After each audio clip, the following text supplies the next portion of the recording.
Cold CEO nearly D. Ed in his virgin surrogate arms. Now she's mother to his heir. That happened. Glass shattering. Wealthy guests gasping.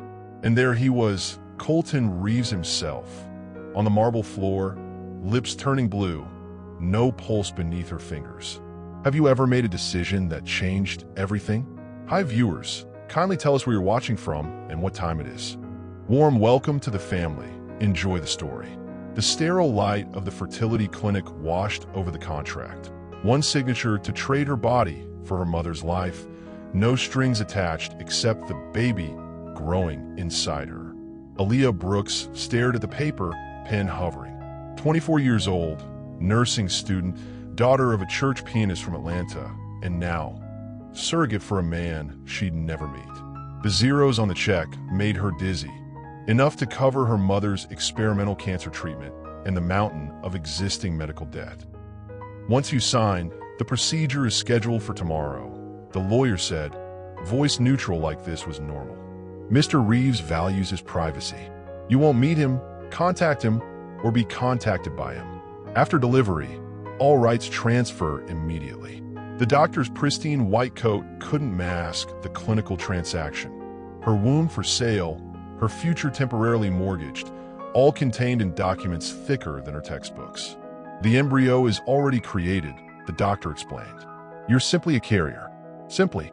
Nothing simple about it. Not for a virgin who'd planned to wait for marriage. Not for a daughter raised on Sunday prayers and promises to honor her body as a temple. But temples crumble when lightning strikes. And her mother's diagnosis was a direct hit. I understand, Aaliyah said, scrawling her name. Later, legs in cold stirrups, heart pounding as the doctor explained the procedure, she flushed with embarrassment. Clinical terms for intimate parts. Medical instruments where no one had touched before. Relax, the nurse said, mistaking her tension for fear. Many of our surrogates find this the easiest part of the journey. But they weren't carrying Chicago's most mysterious billionaire's baby. They hadn't seen Colton Reeves' cold eyes staring from magazine covers, his sharp suits, and sharper business deals. As the embryo transfer completed, Aaliyah closed her eyes, grateful the contract specified she'd never meet the mysterious Chicago billionaire whose child she would carry, a promise the universe was about to shatter. Have you ever made a decision that changed everything? A choice that crossed your own boundaries? Tell me in the comments what lines you've crossed for someone you love. The man collapsed at her feet in a tuxedo that cost more than her tuition, his face achingly familiar from business magazines, the exact face she'd promised never to meet. Aaliyah had taken the catering job at Chicago's Tech Gala because it paid triple her usual rate. 6 weeks pregnant with barely a bump, she needed every dollar. The black uniform hid her shape perfectly. Then it happened. Glass shattering, wealthy guests gasping. And there he was, Colton Reeves himself. On the marble floor, lips turning blue, no pulse beneath her fingers. Crystal chandeliers cast kaleidoscope patterns across his ashen face as wealthy guests formed a useless circle, cocktails still in hand, while her trained fingers found the pulse at his neck. I'm a nurse. Give me space, she commanded, professionalism overtaking panic. Her training kicked in. Check breathing. None. Begin compressions. 1, 2, 3, 4, 5. Breathe for him. Her mouth covered his, forcing air into still lungs. Under different circumstances, this would be a kiss. Instead, it was life or death. His cologne, expensive, subtle, filled her senses as she pressed her hands against his chest, feeling ribs yield beneath her palms. Someone call 911, she shouted between breaths. Seconds stretched to minutes. Sweat beaded her forehead. The baby, his baby, fluttered inside her as she fought to save its father. Finally a cough, a gasp. His eyes fluttered open, unfocused, then locked directly on hers. Thank you, he whispered, voice ragged. His security team swarmed, paramedics arrived, and she backed away, trembling. That's when she noticed the empty champagne glass rolling on the floor, liquid still clinging to crystal. The strange metallic smell, the way his symptoms hit too suddenly. When his eyes fluttered open, focusing directly on hers. Two terrifying realizations struck simultaneously. She just saved the father of her unborn child, and someone had deliberately tried to kill him. "Miss, are you all right?" A paramedic touched her arm. "You're pale." "I'm fine," she lied, watching Colton being loaded onto a stretcher, his eyes still searching the crowd until they found her again. Have you ever touched someone and instantly felt your life changing? That electric moment when connection feels like fate? Drop a heart if you've experienced that moment when everything shifts. In a private hospital suite costing thousands per night, she stood holding the secret growing inside her, while he thanked the stranger who'd saved his life, not knowing she carried his future. Northwestern Memorial's finest. Aaliyah lied when he asked which hospital she worked for. She'd come only to ensure he was stable, to confirm the baby still had a father, then vanished back into anonymity. But Colton Reeves didn't become a tech giant by missing details.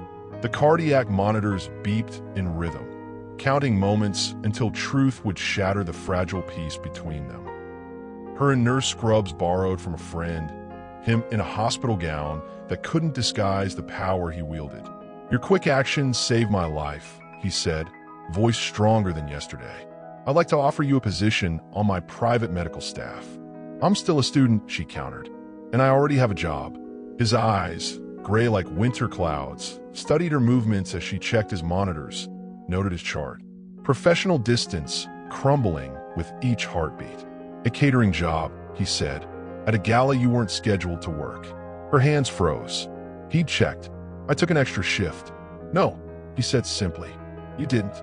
The catering company has no record of you." Fear climbed her spine. She hadn't considered he might investigate her. "I should go." Aaliyah backed toward the door. "The doctors say I had epinephrine in my system. Someone wanted me dead, yet you appeared exactly when needed." His voice hardened. "Convenient timing. You think I poisoned you, then saved you?" "That makes no sense." "Nothing about you makes sense," he replied, reaching for a tablet.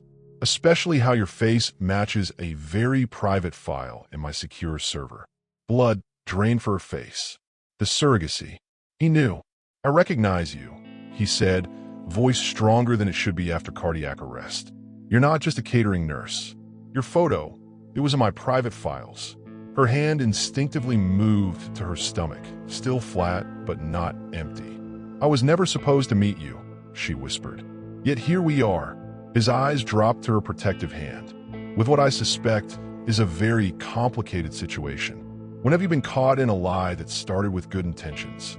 That moment when truth crashes through carefully constructed walls? Comment below if you faced that moment of exposure. She'd sign away her rights to 9 months of her body.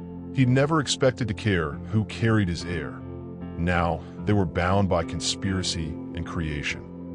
"You need protection," Colton stated flatly, hospital discharge papers in hand.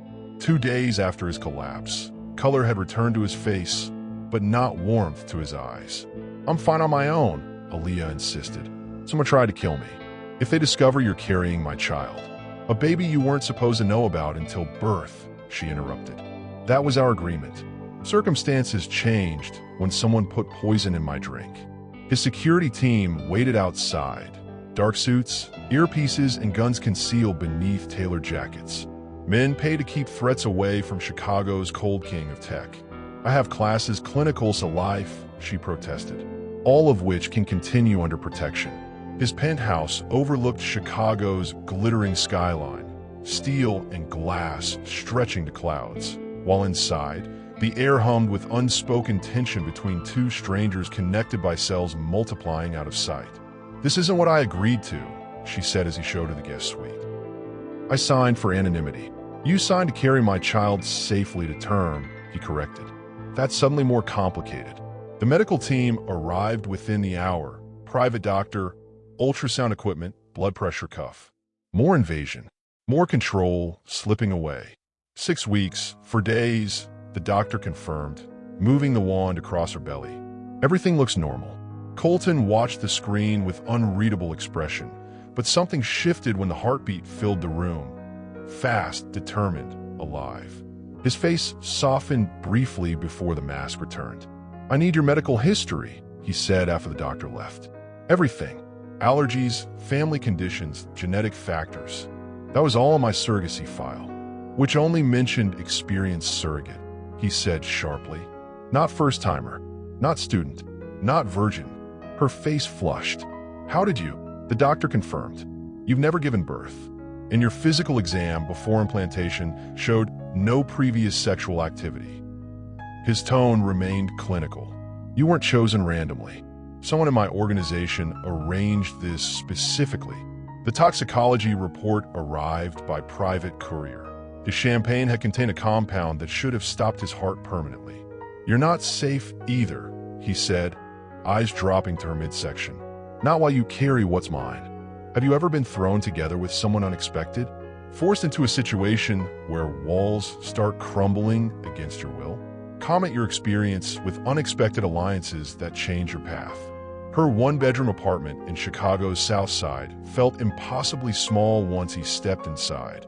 A billionaire examining the life of the woman carrying his child. "You live here?" Colton asked, not bothering to hide his surprise. Security had cleared the building before allowing him inside, a process involving suspicious neighbors and barking dogs. "Not everyone has penthouses," Aaliyah replied, gathering the textbooks from her couch. "Some of us live where we can afford." Her nursing textbooks stacked beside secondhand furniture, diplomas hanging with pride on walls thin enough to hear neighbors. A life built on effort, not inheritance. He moved through her space with uncomfortable precision, examining photos of her mother, her graduation certificates, the schedule pinned to her refrigerator showing work shifts and class times meticulously balanced. "Why surrogacy?" he asked finally. "Your profile said you needed money for medical expenses." "Whose?" "My mother's. Cancer treatment." She sat at her small kitchen table. "Insurance wouldn't cover the experimental protocol. I was running out of options." Understanding flickered across his face. "So you sold 9 months of your life." "I'd have given more to save her." Silence settled between them, less hostile than before.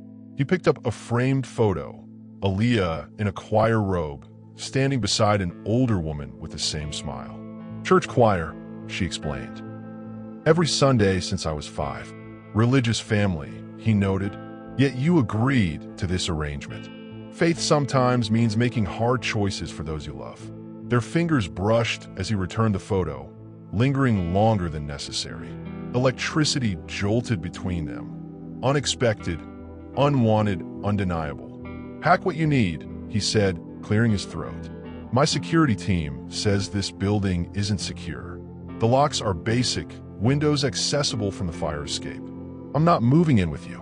Consider it witness protection," he countered. "Until we know who tried to kill me and why. And after the baby comes? What then?" The question hung heavy. Their arrangement had clear terms before: money for service, clean break after delivery. Now boundaries blurred with each passing day. "We'll figure that out when we're both still alive," he said flatly.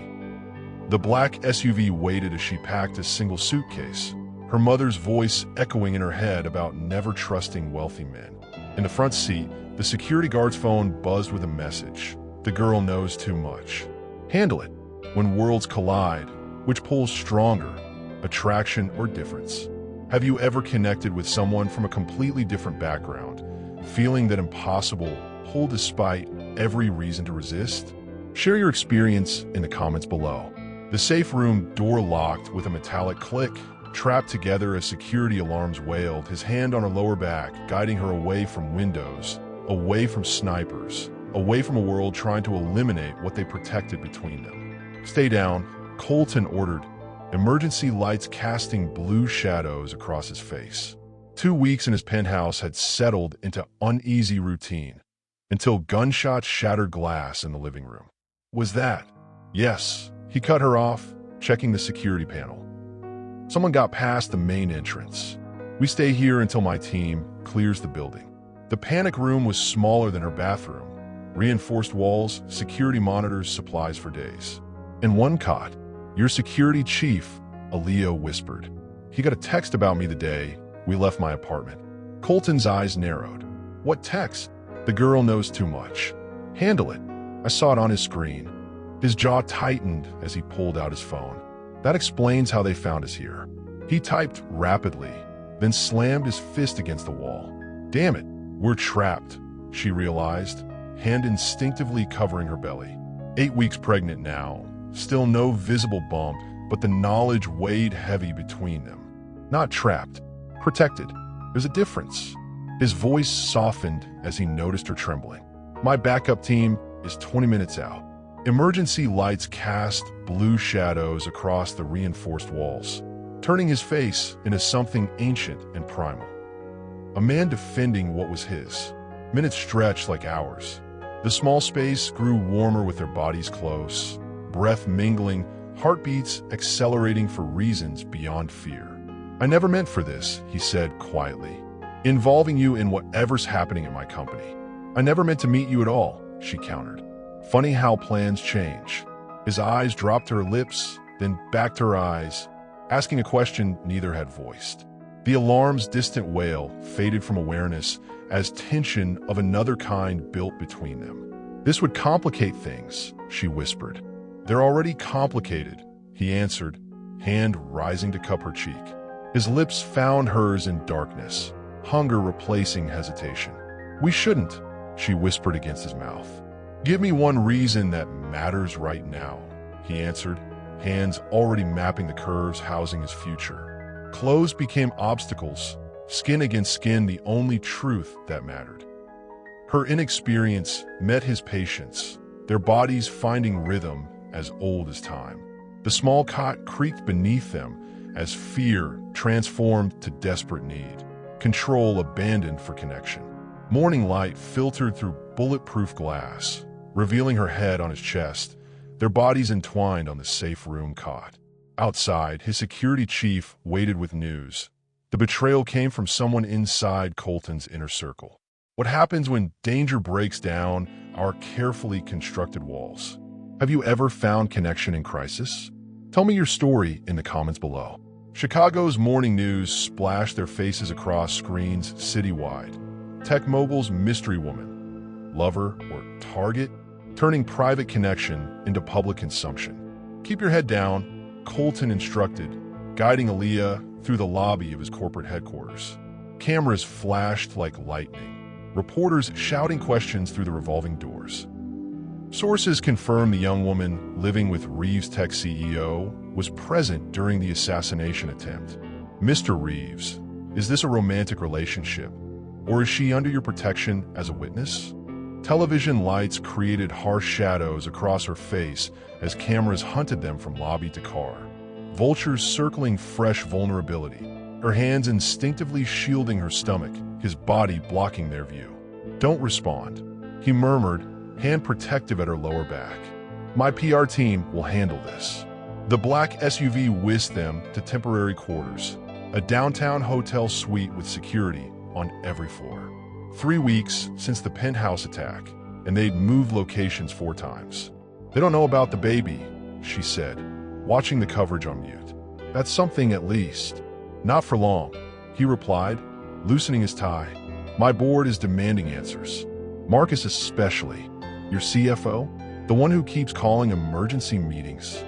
The same. Colton's phone buzzed constantly. Messages from board members, security updates, business that couldn't wait despite attempts on his life.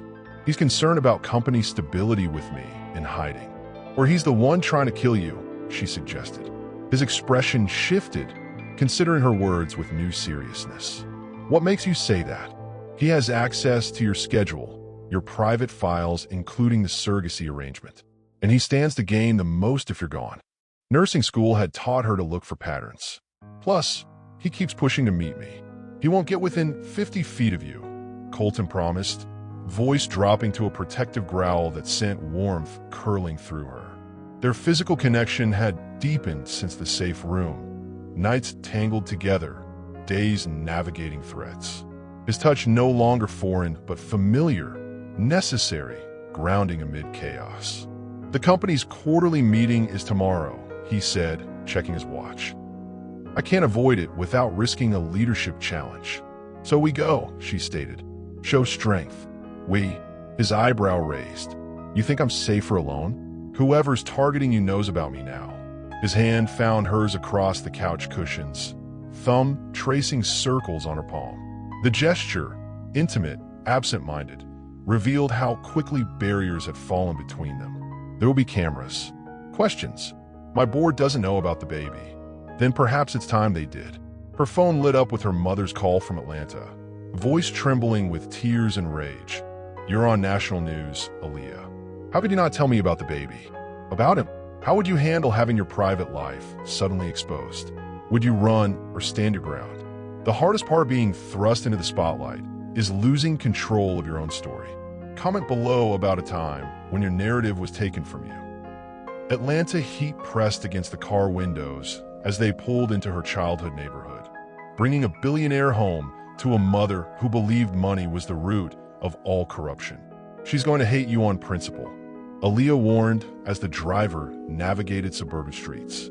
3 months pregnant now, morning sickness finally fading, they decided facing her mother in person was better than ongoing phone arguments. I can handle disapproval, Colton replied, looking strangely out of place in his casual clothes, designer jeans and button-down replacing his usual suits. It's not my first hostile negotiation. This isn't business. It's family. Family is the most complicated business there is. Her mother's modest house stood proud among crepe myrtles, Bible verses framed on porch walls, the foundation of faith that shaped the woman carrying his child. Viola Brooks waited on the front porch, arms crossed, eyes tracking the luxury SUV with open suspicion. At 62, cancer in remission thanks to treatments Aaliyah's surrogacy money had purchased, she stood tall as a judge ready to deliver sentence. So, she said by way of greeting, this is the man who paid for my daughter's body. Mama. Aaliyah gasped. I prefer direct conversation, Colton replied smoothly. And yes, I'm a father to a grandchild. Inside, over sweet tea, neither visitor dared refuse. The interrogation began. You had my daughter sign an ironclad contract, Mr. Reeves. One that gave her no rights to this baby. Now, suddenly you're playing house? What changed? Someone tried to kill me, he answered honestly, and put Aaliyah at risk by association. So, this is protection, not affection. Aaliyah watched them circle each other, her mother's bluntness versus his calculated responses. Two immovable forces with her caught between. It started as protection, he acknowledged. It's become more complicated. Because you're sleeping with her now. Not a question. Mama, please. No, let him answer. I want to hear what intentions he has toward my daughter beyond using her as an incubator. The afternoon stretched into evening. Tense dinner, careful conversations, judgment hanging thick as Georgia humidity. They stayed at a hotel 10 minutes away, connecting rooms with a door between that remained open through the night. I'm sorry about my mother, Aaliyah said as they prepared for bed. Don't be. She loves you. That's all that matters. She thinks you'll discard me after the baby comes. His hands stilled on his shirt buttons, eyes finding hers in the mirror. And what do you think? The question hung between them. Future unwritten, feelings unspoken, arrangement transformed beyond recognition. I think we're past the point of simple contracts, she answered carefully. Her mother's final words before they left cut deep. He'll discard you once that baby's born. Men like him don't keep women like us. Colton's hand found hers in the car, squeezing gently, neither mentioning the growing fear that she might be right.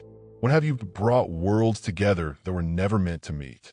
Those moments when backgrounds collide and you're standing in the middle hoping no one gets hurt in the explosion. Share your experience of bridging different worlds in the comment section. The prenatal monitor amplified the rapid heartbeat, their child's pulse filling the penthouse bedroom he'd converted to a medical suite, technology protecting what emotion had begun to claim. Everything looks perfect, Dr. Chun confirmed, moving the ultrasound wand across Aaliyah's growing belly.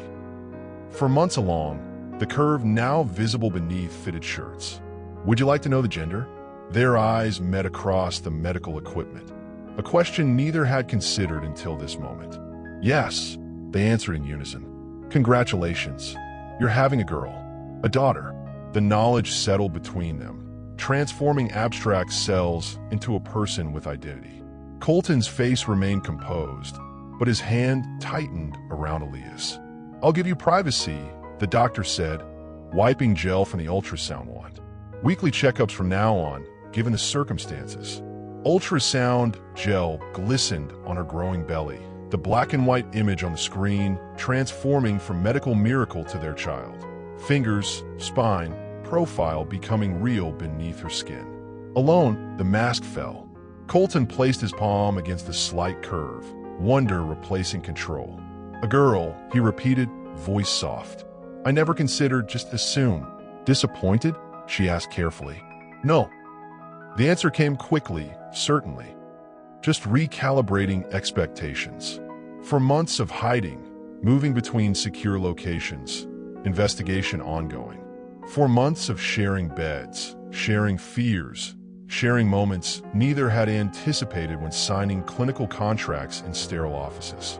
"She's healthy," Elias said, covering his hand with hers. "That's what matters." His eyes darkened, tracking from her belly to her face with naked hunger that still surprised her. Their physical relationship had evolved from desperate crisis connection to something deeper, his touch both possessive and reverent. "You're creating something miraculous," he murmured, helping her sit up. "I've built companies, products, technologies. Nothing compares to what you're making." "We're making," she corrected, "50-50 contribution. Not anymore. Now you're doing all the work." His lips replaced his hands, brushing against her navel. "And I'm in awe." "Your body is creating perfection," he whispered, lips tracing the subtle curve below her navel. "Let me thank it properly." His mouth traveled lower, drawing gasps that had nothing to do with pregnancy and everything to do with awakening. Her body, changing daily, sometimes foreign even to herself, became sacred ground beneath his worship. Insecurities about stretching skin and thickening waist dissolved under focused attention, pleasure replacing self-consciousness. After, wrapped in Egyptian cotton sheets worth more than her first car, reality intruded again.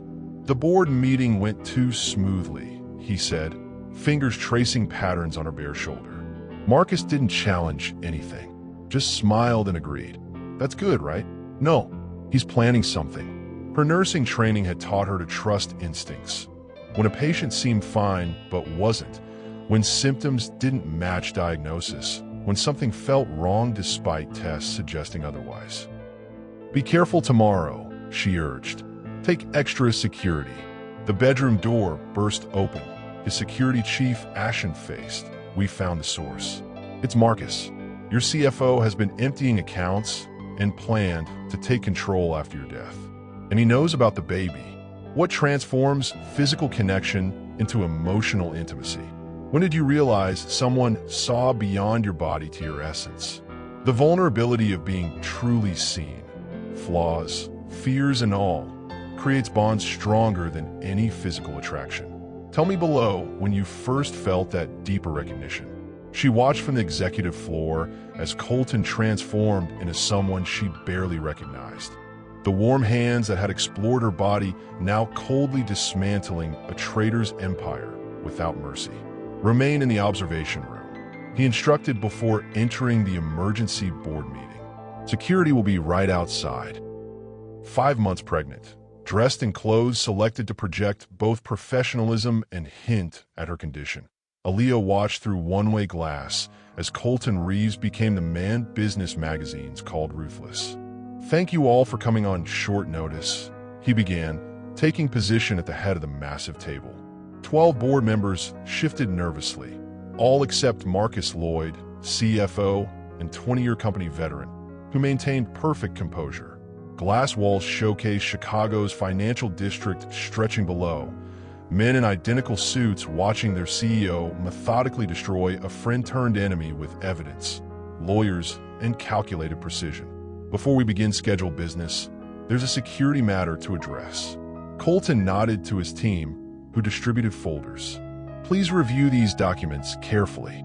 The room fell silent as pages turned.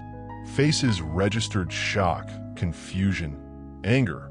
All, except Marcus, whose expression hardened into something dangerous. "These allegations are ridiculous," Marcus finally said. "You've been under immense stress since the attempt on your life. Perhaps your judgment is compromised." "My judgment is crystal clear," Colton replied, voice calm as winter ice. "The evidence speaks for itself. Financial records showing systematic siphoning of development funds, encrypted communications with our competitors, and most damningly," he pressed a button, and audio filled the room. Marcus's voice instructing someone to ensure Colton's drink contained enough to stop his heart, but look natural. "The FBI has matched this recording to your voice pattern," Colton continued. "They're waiting outside to take your statement."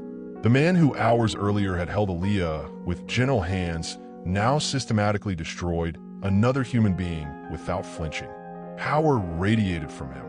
Not the warm strength she knew in private, but cold, calculated force. It both frightened and fascinated her. "You've lost perspective," Marcus countered, desperation edging his voice. "This woman you're hiding, she's clouded your judgment. A surrogate carrying your child. Now, suddenly your companion? Can't you see she's manipulating you?" Aaliyah's breath caught. He knew, had known all along. "My personal life isn't relevant to your embezzlement and attempted murder," Colton stated flatly. "It's entirely relevant. You selected a surrogate through proper channels, a contractual arrangement. Then suddenly she's living with you, influencing company decisions? The timing is suspicious at best." The board members shifted uncomfortably, eyes darting between their CEO and CFO.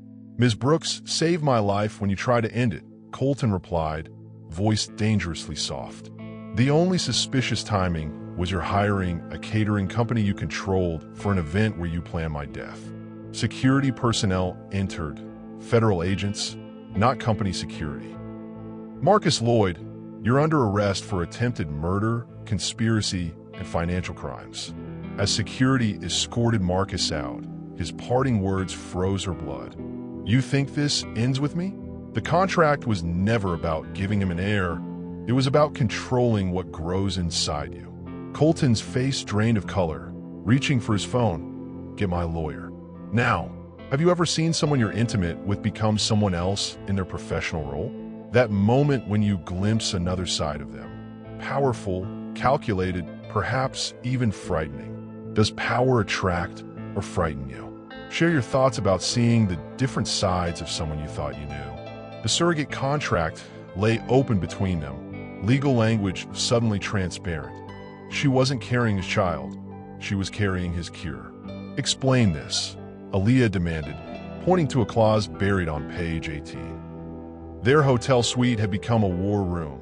Lawyers and medical experts on conference call as Colton's team investigated Marcus's parting threat.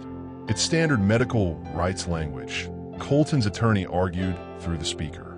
The contract gives Mr. Reeves full authority over all biological material. "Biological material," she repeated, hand instinctively covering her bump. "You mean core blood, stem cells?" Colton stood by the window, back to the room, shoulders rigid with tension. 5 hours since Marcus's arrest, and the truth was unraveling like a cheap sweater, one pull revealing holes throughout. "Did you know?" she asked, voice trembling. "Did you choose me to carry a baby engineered to save you?" He turned, face haunted. "Not initially. The surrogacy was arranged by Marcus. I only approved the final selection." That's not an answer. Laboratory results scattered across his desk.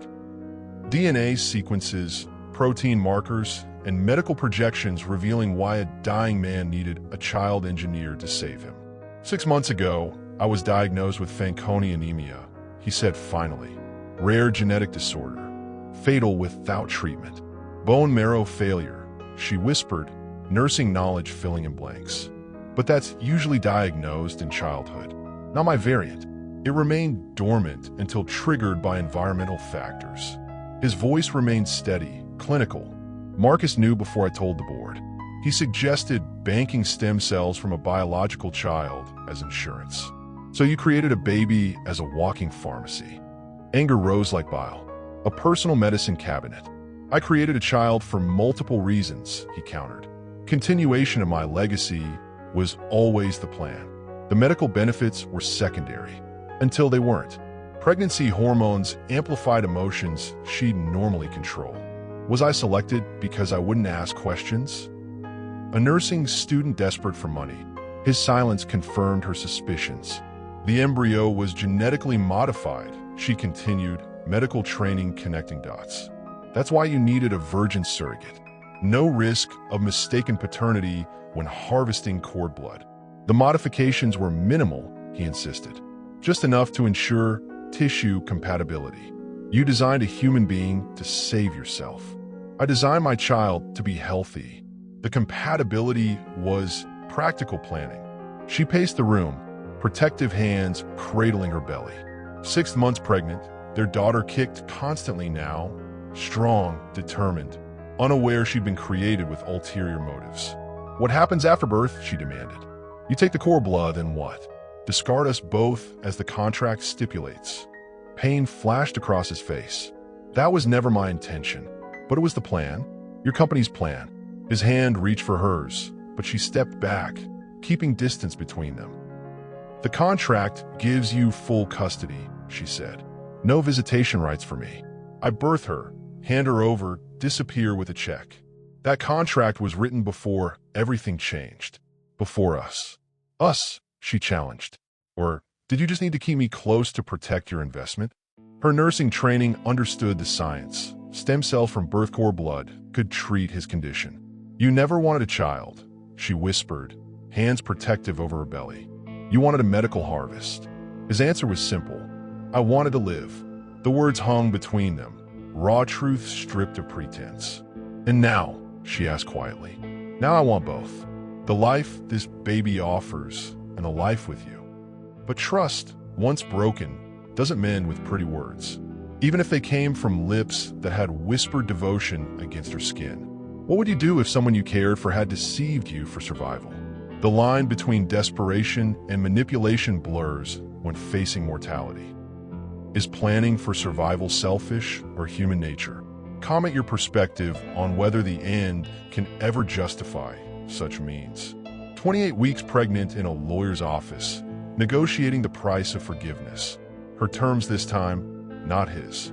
The original contract is void, Aaliyah stated, Atlanta attorney beside her, facing Colton across polished mahogany. New terms or I walk away now.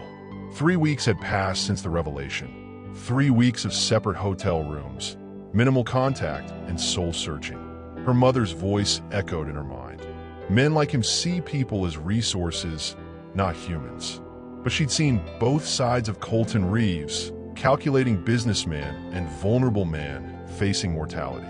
The truth lay somewhere between. Legal pads and water glasses lined the conference table. The same clinical setting where she'd first signed away her body, now witnessing her reclamation of power. I'm listening, Colton said, his face showing the strain of weeks without treatment. The disease progressed while they battled over terms.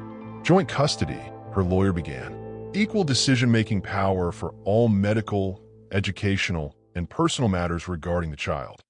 Agreed, Colton said without hesitation. Financial support establishing Ms. Brooks in independent housing of her choosing, separate from any relationship status between parties. Of course, full disclosure of the child's genetic profile, including all modifications made to the embryo. This request brought tension to his jaw. There's proprietary medical technology involved. That's inside my body, Aaliyah countered, and will be part of our daughter forever. I need to know exactly what you engineered. The afternoon stretched as they negotiated each point. Housing, medical care, education funds, visitation schedules. The business of raising a child created through business. And what about us? Colton asked when the lawyer stepped out. Is there anything left to salvage? Her hand rested on her rounded belly, feeling their daughter kick. That depends on your honesty going forward. Complete honesty. I'm dying, he said bluntly. Without treatment, the disease will progress to bone marrow failure within a year. With cord blood stem cells, I have an 80% chance of remission. And if I refused, I'd find another treatment. Less effective, but possible.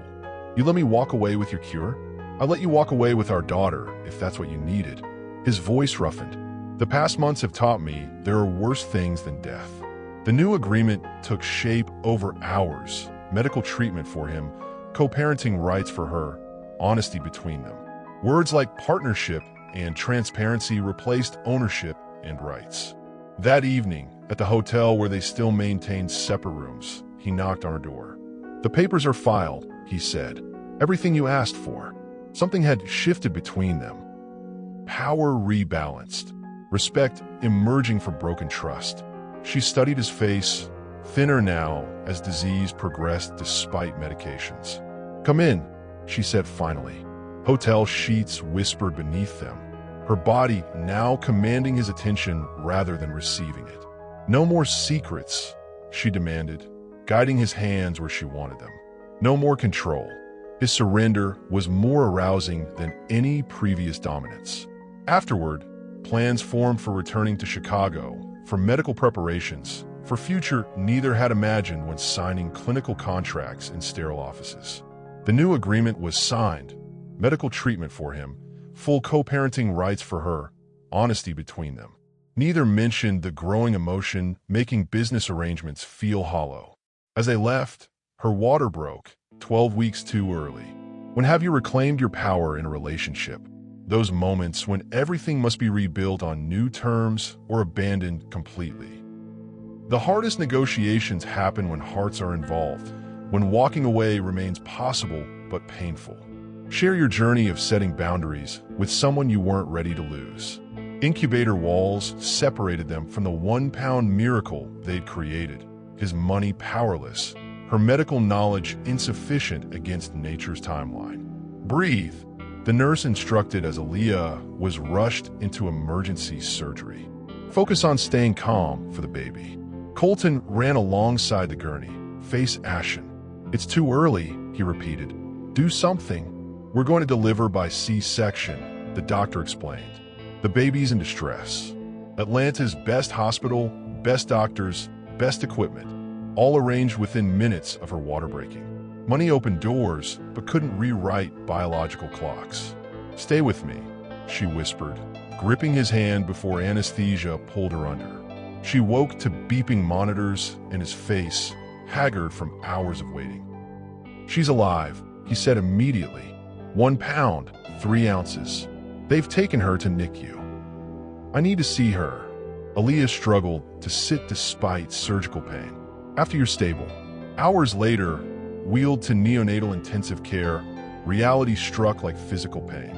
Their daughter, so wanted, so contested, so planned, lay impossibly small beneath medical equipment. Machines breathed for lungs not ready for air. Monitors tracked a heart smaller than a walnut. Technology cradling life that arrived too soon, determined to survive like both her parents. "We haven't decided on a name," Aaliyah realized, hand pressed against the incubator glass. "Hope," Colton suggested. "It seems appropriate." Days blurred into nights. Aaliyah recovered from surgery, while Colton divided time between NICU and makeshift office in the hospital waiting room. His disease progression temporarily forgotten amid larger crisis. The cord blood was successfully harvested, the doctor confirmed on the 3rd day. Despite prematurity, the stem cells looked viable for treatment. An ethical question neither had anticipated. Use the cells now to begin his treatment or bank them for their daughter's potential future needs? Bank them, Colton decided without hesitation. "My treatment can wait. But your condition? My condition isn't critical yet. Her future comes first." This man, who had created a child partly as medical insurance, now postponed his own treatment for welfare. Contradictions that made him impossible to categorize as villain or hero. On the 5th night, while Aaliyah slept in the chair beside the incubator, permission granted to remain past visiting hours, Colton's security team detected movement in the hospital corridor. "Someone's accessing the floor without authorization," the chief whispered, waking Colton from half-sleep in the waiting area. "Lock down the NICU," he ordered immediately. Hospital alarms blared as security guards tackled Marcus in the NICU hallway, syringe in hand, vengeance in eyes. Both of you deserve to lose everything," he screamed as police arrived. Colton's face hardened. He wasn't coming for me. He was heading for our daughter. Released on bail pending trial, Marcus had somehow tracked them to Atlanta. The syringe contained potassium chloride, fast-acting, virtually untraceable, fatal to an infant's fragile system. He wanted to destroy what mattered most, Colton realized, holding Aaliyah as she shook with delayed terror. Not just kill me, but erase my legacy. My future. Our future, she corrected, voice steadying. He underestimated what he was up against. For the first time, they were truly united, not by contract or circumstance or physical attraction, but by shared purpose stronger than any legal document. "I'll arrange transfer to Chicago," he said. "Private medical transport, maximum security. She's too fragile to move. Then we stay until she isn't, however long it takes." They settled into hospital routine. Aaliyah learning to care for their premature daughter. Colton working remotely while managing his declining health without complaint. Partners forged in crisis, stronger than any romantic fantasy. What crisis has shown you what truly matters? Those moments when priorities crystallize with painful clarity, when everything non-essential falls away. Emergency reveals character more honestly than comfort ever could. Tell me below how crisis brought unexpected clarity to your life. The penthouse nursery stood ready 3 months early. Yellow walls instead of pink or blue. Stuffed animals maintaining vigil for the occupant still fighting in hospital across town. "The doctors are optimistic," Aaliyah reported, dropping her bag by the door. 8 weeks since Hope's premature arrival. Daily hospital visits, their new normal. She gained another ounce. Colton looked up from his laptop, eyes shadowed from lack of sleep. His disease progression now visible. Pallor beneath tan skin, fatigue dragging at his movements. Still, he pushed forward with both company and fatherhood preparations. The respiratory therapist thinks she might try breathing without assistance next week, he added, despite exhaustion. His voice lifted when discussing their daughter. This new existence, somewhere between couple and co-parents, between crisis and normalcy, had established its own rhythm. Hospital visits, work obligations, medical treatments for both father and daughter. "Your doctor called," she said carefully. "The alternative treatment protocol is ready whenever you decide." The cord blood remained banked for Hope's future needs. Colton sacrificed despite worsening symptoms. Instead, his medical team had developed a less effective but viable treatment option. "I'll start next week," he agreed, after Hope's breathing trial. Always putting their daughter first, behavior contradicting everything she'd initially believed about him. The calculating businessman who'd arranged a designer baby had become a father, delaying his own treatment to protect her future. Later that night, preparing for bed in adjoining rooms. Privacy maintained despite intimacy not forgotten. Aaliyah found him reviewing medical journals. "Researching preemie development?" she asked. "Treatment protocols," he corrected, "for both Hope and myself." She sat beside him, professional assessment, noting his symptoms. Increased bruising, fatigue, subtle bleeding at gum line when brushing teeth. The disease advancing while he focused elsewhere. "You need to start treatment now," she said gently. "Hope is stable. You're not. I'm Fina. You're not. I'm a nurse, remember?" His stubborn pride reminded her of her mother. Different backgrounds, same determination. Perhaps that's why they connected beyond physical attraction. Mirror images from opposite worlds. "If something happens to you," she continued, "all this means nothing. Hope needs your father." The word hung between them. Father. Not donor. Not genetic contributor. Father. 3 days later, treatment began. Cord blood cells harvested during birth now flowed into his veins through 4 lines. Their daughter, saving her father before ever knowing him. Circle of life and healing made literal. Hope continued, gaining strength. Preemie determination inherited from both parents. By her original due date, she weighed 4 pounds and breathed independently.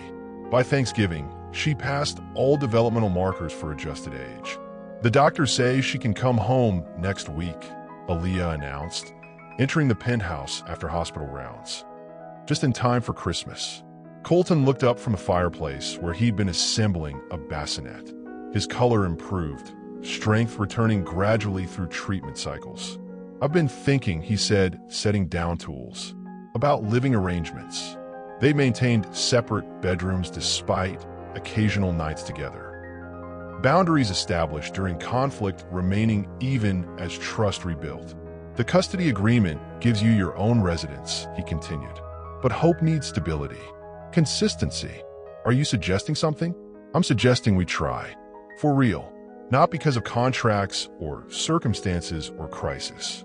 Because I want to wake up with you by choice, not necessity."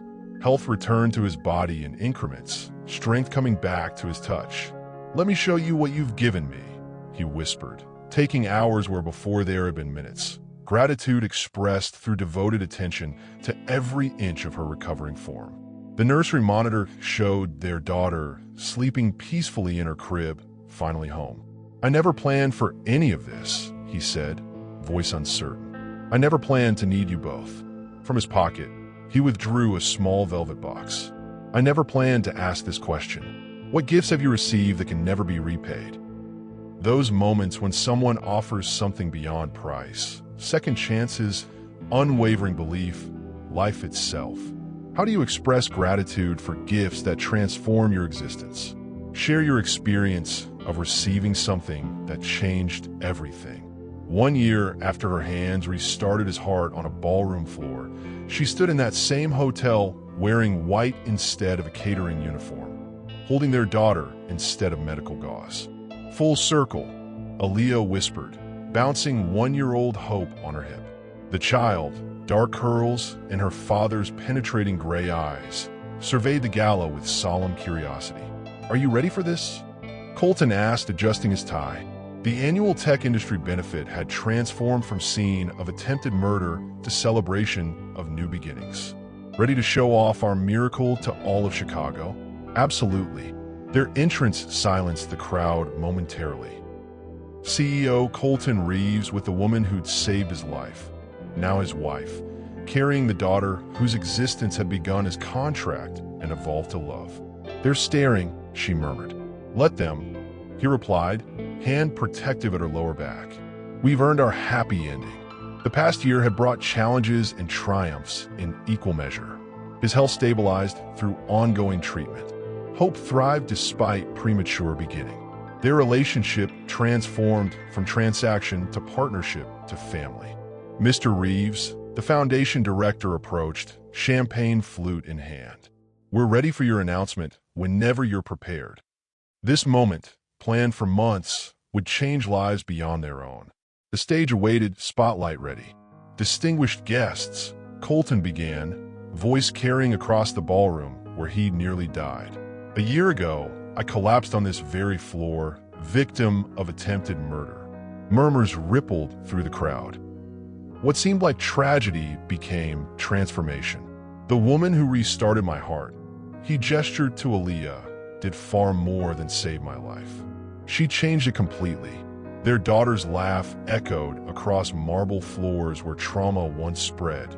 Tiny hands reaching for crystal light reflections, genetic modification forgotten in the miracle of normal childhood. Tonight, I'm pleased to announce the creation of the Hope Foundation for Maternal and Infant Health, with initial funding of $50 million. Applause scattered then swelled as details followed. Medical centers in underserved communities, research grants for rare genetic disorders, support programs for families facing health crises. "Our daughter began as a medical solution," he continued, honesty replacing corporate polish. "She became our greatest blessing. This foundation ensures other families receive the care and support everyone deserves, regardless of financial circumstances." Aaliyah stepped forward, professional confidence replacing the shy nursing student who'd once signed away her rights in exchange for her mother's treatment. "Hope Foundation will focus initially in Chicago and Atlanta," she explained, expanding nationwide within 5 years. "Our first center breaks ground next month in Chicago's South Side." Later, after speeches and champagne toasts, donor pledges, and media interviews. They escaped to the hotel suite reserved for the night. Hope asleep in the adjoining room, with Viola keeping watch. "You were magnificent," Colton said, helping Aaliyah unzip her gown. "The board chairman pledged an additional $10 million after your speech. Not bad for a surrogate who wasn't supposed to speak to you," she teased. His fingers traced her spine as the dress slipped away. Thank God for broken contracts. No contracts govern their bodies now. No clinical terms or legal obligations. "I choose you," he whispered against her neck, hands mapping familiar territory with fresh reverence. "Not for what you carry or create, for who you've always been." Morning light filtered through hotel curtains, finding them entwined. 1 year from crisis to celebration. From transaction to transformation. "We should get ready," Aaliyah murmured. "The foundation press conference is at 10. 5 more minutes," he negotiated, businessman to the core. Their daughter's babble through the monitor announced other plans. The CEO of Reeves Technologies now answered to a higher authority. "Duty calls," Aaliyah laughed, reaching for her robe. Colton watched her move. Nurse, mother, partner, equal. The woman who'd save his life by breaking his control. "I love you," he said simply. "Contract or no contract. Foundation or no foundation. Health or sickness." "I know," she answered, smile brighter than Chicago's skyline. "That's why I said yes." What unexpected journeys have led you to exactly where you needed to be? Those moments when wrong turns became right directions, when crisis transformed to blessing. Life rarely follows the paths we plan. Sometimes it offers something better than we knew to ask for. Share your story in the comments about when the unexpected became exactly what you needed. If this journey from transaction to transformation moved you, hit that like button and subscribe for more stories that challenge our understanding of family, legacy, and love. Comment below. Would you have made the same choices as Aaliyah? Remember, sometimes our greatest blessings come disguised as our biggest challenges.